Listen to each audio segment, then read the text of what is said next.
खबरें तफसील से। पीएम मोदी ने पीएम किसान योजना की नवी किस्त जारी कर दी है। उन्होंने इस दौरान इस्तीफादा कुनंदगान से तबादले ख्याल किया। पीएम मोदी ने कहा कि किसानों की परेशानियों का अजाला करने की समत काम जारी है। बहनों, सरकार किसानों को अतिरिक्त आय के साधन देने के लिए, नई नई फसलों को प्रोत्साहित करने के लिए पूरी तरह प्रतिबद्ध है। मिशन हनी बी ऐसा ही एक अभियान है। मिशन हनी बी के चलते बीते साल हमने लगभग 700 करोड़ रुपए के शहद का एक्सपोर्ट किया है, जिससे किसानों को अतिरिक्त आय हुई है। जम्मू कश्मीर का केसर तो वैसे भी विश्व प्रसिद्ध है। अब सरकार ने ये फैसला लिया है कि जम्मू कश्मीर का केसर देश भर में नाफेड की दुकानों पर उपलब्ध होगा। इससे जम्मू कश्मीर में केसर की खेती को बहुत प्रोत्साहन मिलने वाला है।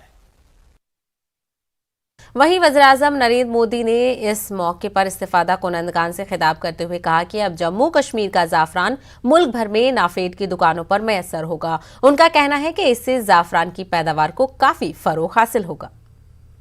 कश्मीर का केसर तो वैसे भी विश्व प्रसिद्ध है। अब सरकार ने ये फैसला लिया है कि जम्मू कश्मीर का केसर देश भर में नाफेड की दुकानों पर उपलब्ध होगा। इससे जम्मू कश्मीर में केसर की खेती को बहुत प्रोत्साहन मिलने वाला है। आसाम के वज़ीर आला हेमंता बिस्वा शर्मा ने आज वज़ीर-ए-आज़म नरेंद्र मोदी से मुलाकात की। ज़राए के मुताबिक हेमंता बिस्वा शर्मा ने पीएम से आसाम मिजोरम कशीदगी पर तबादले ख्याल किया। आपको बता दें कि मिजोरम जाने वाली सैकड़ों माल बरदार गाड़ियां 26 जुलाई को ही झड़प के बाद से रुकी हुई थीं। ज़राए के मुताबिक इक्तिसादी नाकाबंदी बहाल किए जाने के बाद इतवार को 306 कौमी शाहराह राह खोल दी गई थी, जिससे सरहदी रियासत के लिए जरूरी अशिया, ट्रांसपोर्ट, ईंधन और अद्वियात की फराहमी को यकीनी बनाया गया था।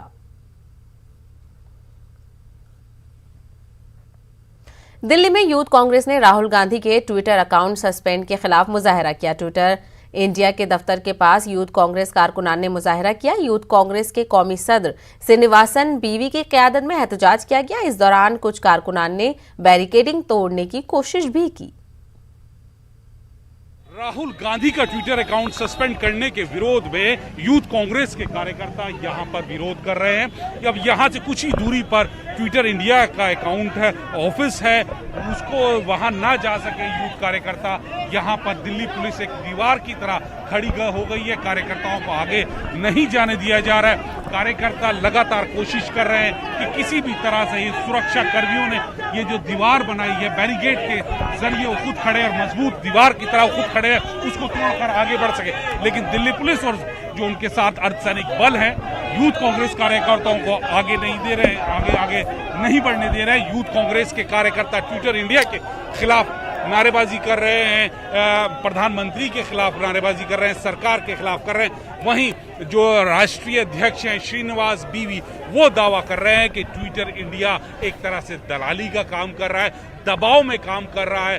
राहुल गांधी का फोटो उन्होंने पीड़िता के साथ ट्वीट किया। इससे गुस्सा कर इसको वजह बताकर उनका अकाउंट सस्पेंड किया गया, जबकि पूर्व में भी रेप पीड़ितों के साथ फोटो शेयर की गए हैं, बीजेपी के लोगों ने किए, उन पर कोई कार्रवाई नहीं की गई। इस तरह के आरोप राष्ट्रीय अध्यक्ष श्रीनिवास बीवी लगा रहे हैं। कैमरामैन प्रहलाद के साथ नई दिल्ली से अशरफ काज़मी, न्यूज़ 18।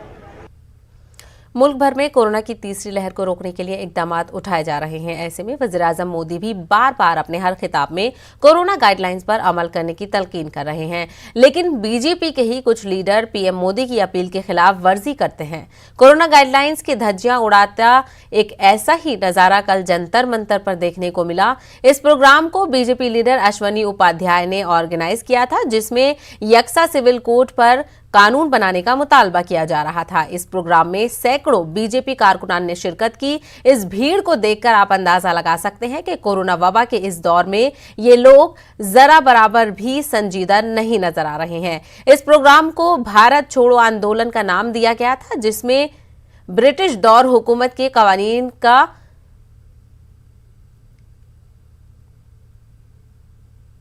इस प्रोग्राम में कुछ सरपसंदों ने मुसलमानों के खिलाफ जमकर नारेबाजी की। इश्तियाल अंगेज नारे लगाए गए, जिसके बाद कानून के मुख्तलिफ दफात के तहत दिल्ली पुलिस ने मुकदमा दर्ज किया है। दिल्ली पुलिस के मुताबिक इस मामले में जांच जारी है।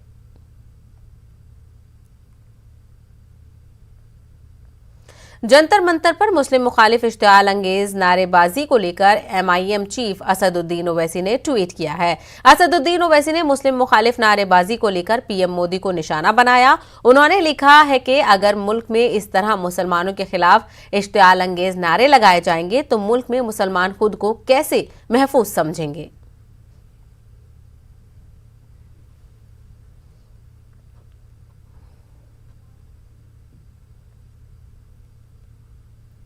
वहीं इसके अलावा इस पूरे मामले पर न्यूज 18 से अश्वनी उपाध्याय ने खास बातचीत की है। अश्वनी उपाध्याय ने सोशल मीडिया पर शेयर किए जा रहे वीडियो को फेक करार दिया है। उनके मुताबिक असल वीडियो के साथ छेड़छाड़ की गई है। अश्वनी उपाध्याय ने इस पूरे मामले की जांच का मुतालबा किया है।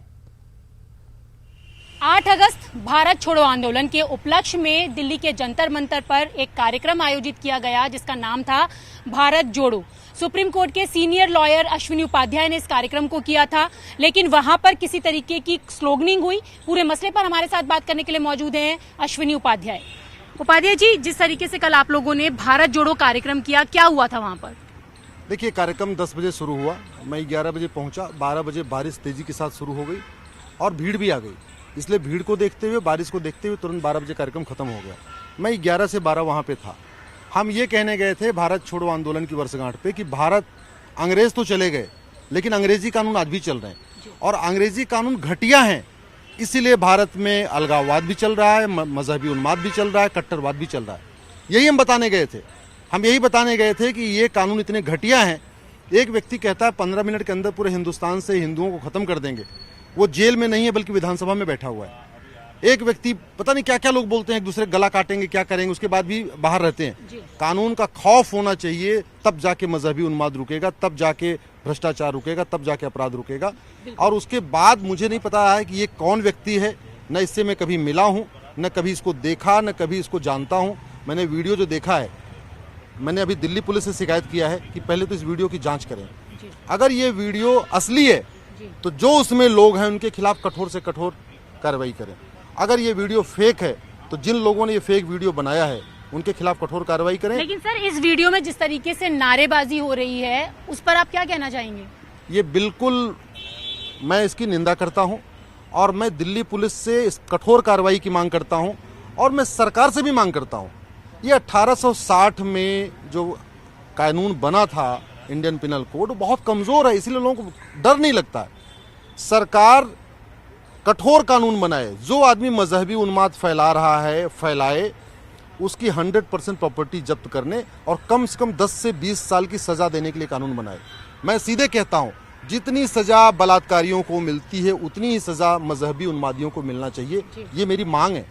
तो सर, जिस तरीके से ये जो वीडियो वायरल हो रहा है, तो क्या अब IT एक्ट का सहारा भी आप लेंगे इसमें कुछ कार्रवाई? मैंने DCP न्यू दिल्ली को अपना जो कंप्लेन दिया है उसमें ये कहा है इनके खिलाफ सभी धाराओं में, हालांकि कानून कमजोर है लेकिन कम से कम जो चल रहा है उसके अंतर्गत तत्काल इनके अंतर मुकदमा दर्ज करें।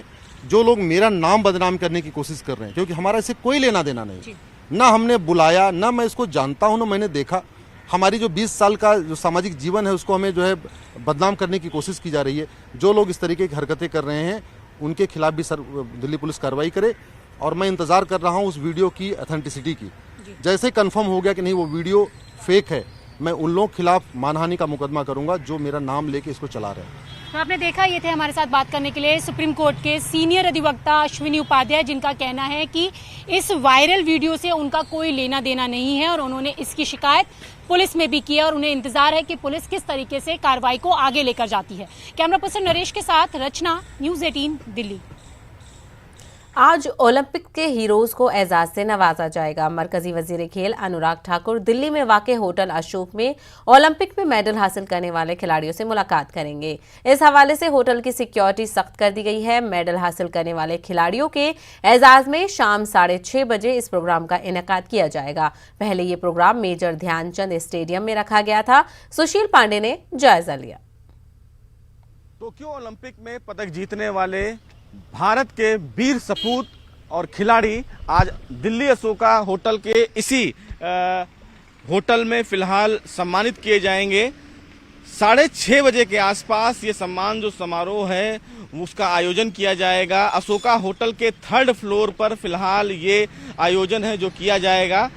आपको बता दें कि शाम को 6:30 बजे केंद्रीय खेल मंत्री अनुराग ठाकुर के साथ साथ स्पोर्ट अथॉरिटी ऑफ इंडिया के तमाम अधिकारी आज यहां पर मौजूद होंगे। सबसे महत्वपूर्ण बात इस मामले में यह है कि तमाम जो खिलाड़ी हैं जिन्होंने टोक्यो में भारत का परचम लहराया है उनको फिलहाल सम्मानित किया जाएगा और साथ ही साथ स्पोर्ट अथॉरिटी ऑफ इंडिया के तमाम जो अधिकारी होंगे, केंद्रीय मंत्री होंगे, वो यहाँ पर मौजूद होंगे। शाम को 6:30 बजे अशोका होटल के इसी 3rd फ्लोर पर यह आयोजन किया जाएगा।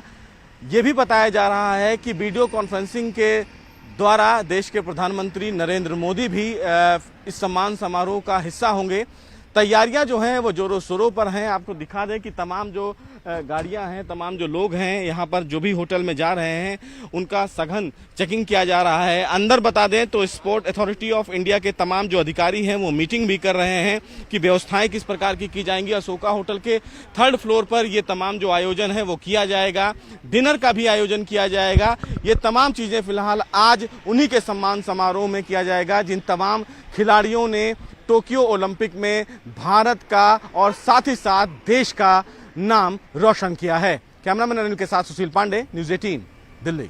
आसाम के वजीर सेहत केशव महांता हेलीकॉप्टर हादसे में बाल बाल बच गए। AIUDF के चीफ बदरुद्दीन अजमल ने ट्वीट करते हुए केशव महांता के लिए नेक ख्वाहिशात का इजहार किया है। बदरुद्दीन अजमल ने ट्वीट किया है कि उन्हें ये जानकर खुशी हुई है कि अब केशव महांता ठीक हैं और उनके साथ हमारी दुआएं हैं।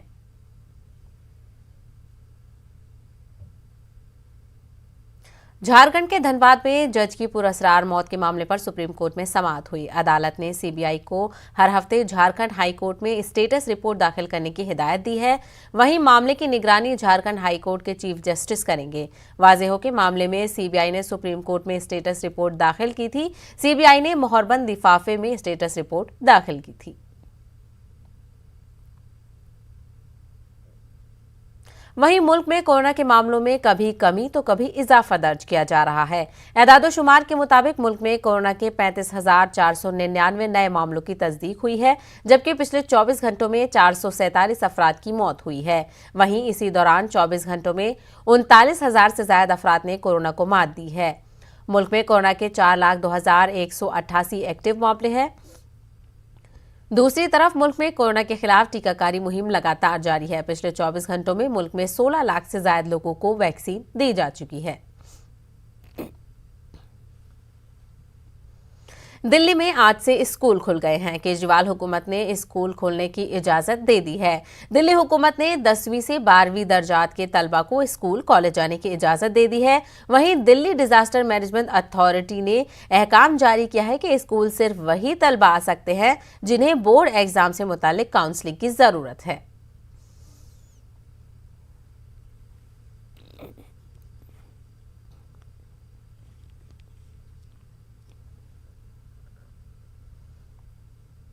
लहर धीमी पड़ने के बीच धीरे धीरे दिल्ली अनलॉक की तरफ बढ़ रही है। दिल्ली में आज से 10वीं और 12वीं के बच्चों के लिए स्कूल खोल दिए गए हैं। साप्ताहिक बाजार खोलने की परमिशन सरकार की तरफ से दे दी गई है और स्कूल जो खोले गए हैं उसमें सिर्फ बच्चे काउंसलिंग के लिए या अपनी किसी एकेडमिक प्रॉब्लम की समस्या के लिए ही जा सकेंगे और ये परमिशन भी पेरेंट्स की रजामंदी के बाद दी गई है, क्योंकि सरकार ने कहा था कि स्कूल खोलने में किसी तरीके की जल्दबाजी दिल्ली सरकार नहीं करेगी। तो ऐसे में दिल्ली के शिक्षा मंत्री ने पेरेंट्स से राय मांगी थी और पेरेंट्स ने उसमें जो राय दी उनका कहना था कि स्कूल खोल दिए जाने चाहिए। इसी फैसले को मानते हुए दिल्ली सरकार ने 10वीं और 12वीं के स्कूल खोलने का फैसला कर लिया है और डीडीएमए ने ये आदेश भी जारी कर दिया है। आज से दिल्ली में 10वीं और 12वीं के स्कूल खोल दिए गए हैं, लेकिन वहां पर नियमित तौर से क्लासेस नहीं लगेंगी। लेकिन बच्चों को अगर किसी एकेडमिक प्रॉब्लम की समस्या का समाधान करना है या फिर किसी तरीके की कोई काउंसलिंग है तो वो लोग वहां पर जाकर ले सकेंगे। इसके साथ ही दिल्ली के मुख्यमंत्री अरविंद केजरीवाल ने यह भी कहा कि साप्ताहिक बाजार खोलने को लेकर जो छोटे व्यापारी हैं, जो रेहड़ी पटरी लगाने वाले लोग हैं, वो लंबे समय से मांग कर रहे थे। इसी को देखते हुए साप्ताहिक बाजार भी खोल दिए गए हैं और इससे पहले जो तमाम रियायतें सरकार की तरफ से दी गई थी, उन सब रियायतों को मिलाकर दिल्ली सरकार ने लोगों से अपील की है कि रियायतों के बीच भी लापरवाही बिल्कुल भी ना बरतें, मास्क का इस्तेमाल करें, सामाजिक दूरी बनाए रखें और सैनिटाइजेशन लगातार करें, क्योंकि एक्सपर्ट जिस तरीके से तीसरी वेव की संभावना जता रहे हैं, ऐसे में इस मंत्र को अपने लाइफ स्टाइल में अपनाना बेहद जरूरी है। कैमरा पर्सन नरेश के साथ रचना, न्यूज़ 18 दिल्ली। मुहर्रम का महीना शुरू होने को है और वादी कश्मीर में जगह जगह सड़कों, गली कूचों, बाजारों और रिहायशी मकानात पर मातमी झंडे और बैनर लगाए जाते हैं। मुहर्रम का महीना आते ही कश्मीर में शिया आबादी वाले इलाकों में नौजवान बैनर और झंडे लगाने में मसरूफ नजर आते हैं। बडगाम के मागाम, बीरवा, नाराबल, वहीं शुमाल कश्मीर के पटन के तमाम इलाकों में जगह जगह नौजवानों ने बैनर और झंडे लगाए, जिन पर शोहदाए करबला से मुतालिक इकबाल, अहादीस और शोरा के आशार तहरीर हैं।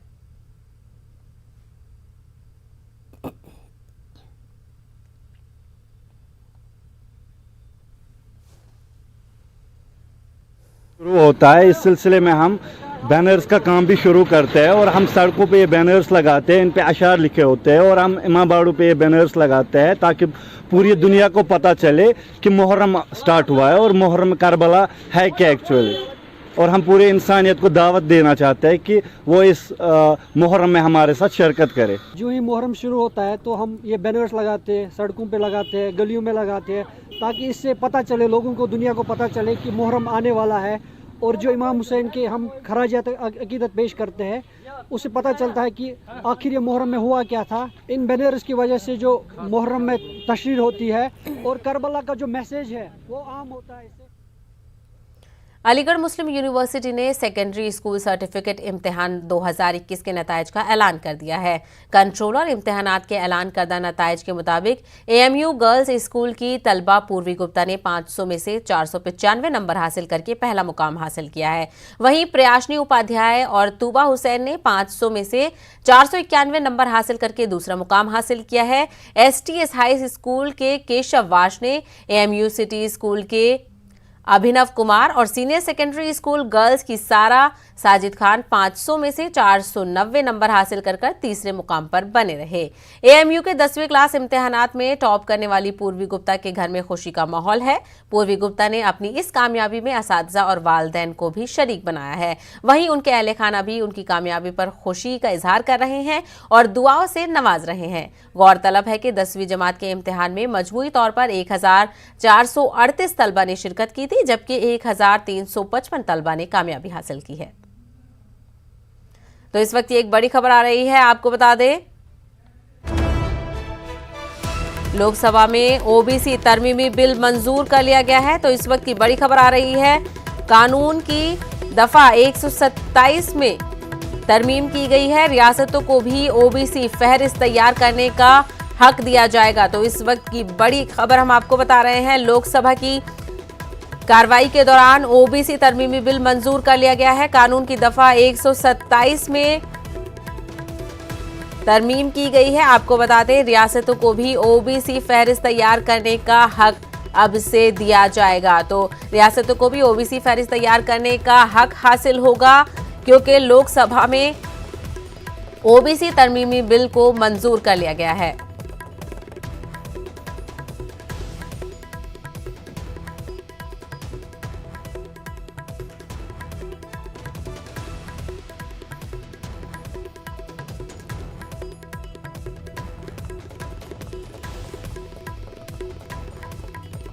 कर्नाटक बीजेपी अकलेती मोर्चा ने रियासत में नाफिज किए गए गौकशी पर पाबंदी की कानून का इस्तकबाल किया है। इस सिलसिले में अकलेती मोर्चा की मजलिस आमला के इजलास में करारदाद मंजूर की गई है। हलाल सरमायाकारी के नाम पर पेश आए IMA घोटाले के मुलजमीन को सजा देने और मुतासरीन को इंसाफ दिलाने के लिए भी करारदाद मंजूर की गई है। इस इजलास में बीजेपी अकलियती मोर्चा के सीनियर लीडरान अब्दुल अजीम और अनवर मानपाड़ी ने शिरकत नहीं की।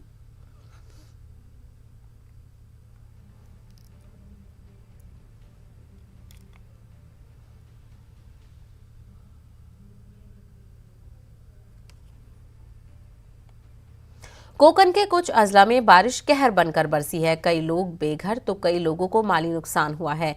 यही वजह है कि रियासत भर से मुख्तलिफ मिली व समाजी तंजीमों की जानिब से कोकन सैलाब मुतासरीन के लिए इमदाद की जा रही है। इसी तरह हमेशा ही इंसानियत की खिदमत करने के लिए कोशा तंजीम जमीयत उलमा हिंद जिला अमरावती की जानिब से कोकन सैलाब मुतासरीन के लिए रिलीफ किट जमा कर रही है।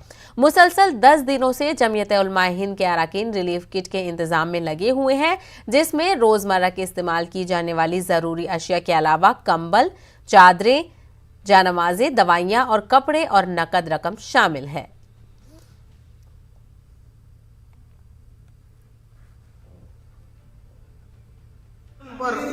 हमने इतनी 21 आइटम की हमने किट तैयार की।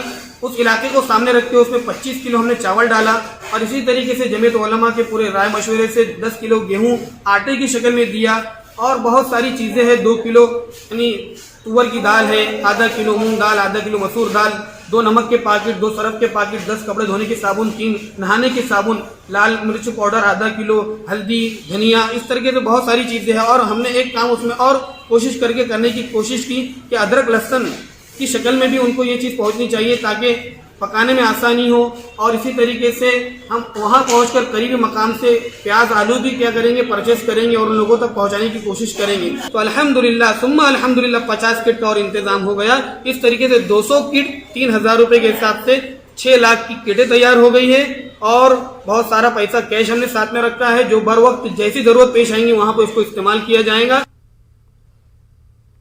क्या सैनिटाइजर नुकसानदेह है? क्या टीके आपको DNA को मुतासिर करते हैं? क्या टीकाकारी आपको कोविड-19 से मुतासिर कर सकता है?